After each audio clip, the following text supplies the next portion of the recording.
Latest updates ఎప్పటికప్పుడు పొందడానికి big TV WhatsApp channel follow అవ్వండి. లింక్ డిస్క్రిప్షన్ లో ఉంది. కార్తీక మాసాన్ని పురస్కరించుకొని ఉమ్మడి పాలమూరు జిల్లా వ్యాప్తంగా ఉన్నటువంటి అన్ని శివాలయాలు కూడా భక్తులతో కిక్కిరిసిపోతున్నాయి.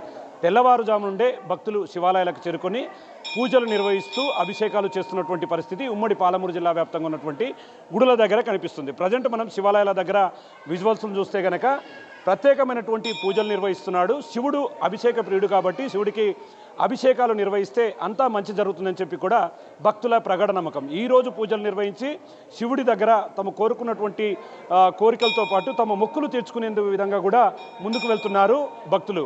ఏదేమైనప్పటికీ ఒకవైపు బీచుపల్లి పుణ్యక్షేత్రం దగ్గర తెల్లవారుజాము నుండి కృష్ణానది సమీపంలో కూడా కార్తీక మాసాన్ని పురస్కరించుకొని పూజలు నిర్వహిస్తున్నారు. మరోవైపు అన్ని దేవాలయాలు కూడా భక్తులతో కిటకిటలాడుతున్నటువంటి పరిస్థితి కనిపిస్తుంది. ప్రజెంట్ మన దగ్గర గుడికి సంబంధించినటువంటి పూజారులు కూడా ఉన్నారు. ఆ పూజారులను కూడా అడుగుదాం. ఈరోజు ఎట్లాంటి పూజలు చేయాలి, ఎట్లాంటి పూజలు చేయడం ద్వారా మంచి జరుగుతుంది అనేది ప్రధాన అర్చకులు ఉన్నారు, ఆయనతో మాట్లాడదాం. స్వామి చెప్పండి, ఈరోజు కార్తీక మాసాన్ని పురస్కరించుకొని ఇక్కడికి వచ్చే భక్తులు ఎట్లాంటి పూజలు నిర్వహిస్తారు, ఏం చేస్తే మంచి జరుగుతుందని భక్తులు నమ్ముతారు, ఎలాంటి పూజలు చేయాలి? ఓం శ్రీ కోటిలింగేశ్వరాయ నమః.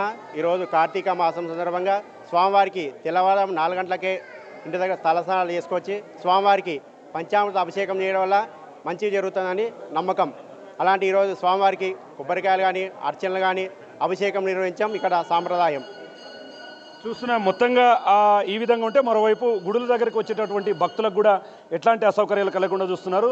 స్వామి చెప్పండి, ఎప్పటి నుంచి భక్తులు వస్తున్నారు, ఎప్పటి వరకు వచ్చేటట్టుంది, ఇక్కడికి వచ్చే భక్తులకు ఎట్లాంటి ఏర్పాటు చేశారు?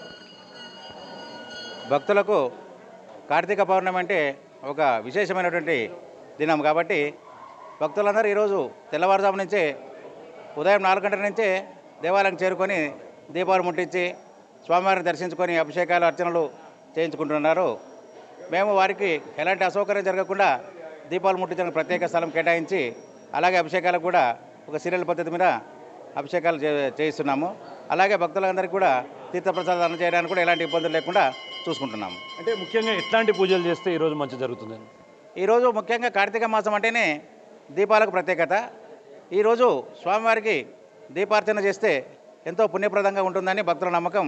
అందుచే ఉదయం నుంచే భక్తులు చాలా పెద్ద సంఖ్యలో వచ్చి దేవాలయం దగ్గర దీపాలు ముట్టించి స్వామివారిని దర్శించుకొని పునీతులవుతున్నారు. చూస్తున్నా. మొత్తంగా ఒకవైపు భక్తులంతా కూడా తెల్లవారుజాము నుంచే శివాలయాలకు ఇచ్చేస్తున్నారు. శివాలయాల దగ్గర శివుడి దగ్గర అభిషేకాలు పూజలు నిర్వహిస్తూ దీపాలు వెలిగించే కార్యక్రమానికి కూడా శ్రీకారం చుడుతున్నారు. మరొకవైపు ఉమ్మడి పాలమూరు జిల్లాలోనే అత్యంత ప్రతిష్టాత్మకమైనటువంటి బీచుపల్లి దేవాలయం దగ్గర కూడా తెల్లవారుజామునే కృష్ణానది సమీపంలో దీపాలు వదలడం, అదేవిధంగా అక్కడ ఉన్నటువంటి స్వామివారిని దర్శించుకోవడంతో పాటు ఉమ్మడి పాలమూరు జిల్లా వ్యాప్తంగా ఉన్నటువంటి అన్ని శివాలయాలు కూడా భక్తులతో కిటకిటలాడుతున్నాయి. సాయంత్రం వరకు కూడా పూజలు నిర్వహించేందుకు భక్తుల గుడుల దగ్గరికి వచ్చే పరిస్థితి ఉండడంతో ఇక్కడ గుడి దగ్గర భక్తులకు ఎలాంటి అసౌకర్యాలు కలగకుండా అన్ని ఏర్పాట్లు చేస్తున్నామని చెప్పి కూడా ఇక్కడ ఉన్నటువంటి ఆలయ నిర్వాహకులు చెప్తున్నటువంటి పరిస్థితి కనిపిస్తుంది. ఇది ఓవరాల్గా ఉమ్మడి పాలమూరు జిల్లా వ్యాప్తంగా ఉన్నటువంటి కార్తీక మాసానికి సంబంధించినటువంటి update. Camera person Nageshwar Shankar Goud, big TV, Wanaparthy జిల్లా నుండి. For more videos like this, subscribe Big TV channel.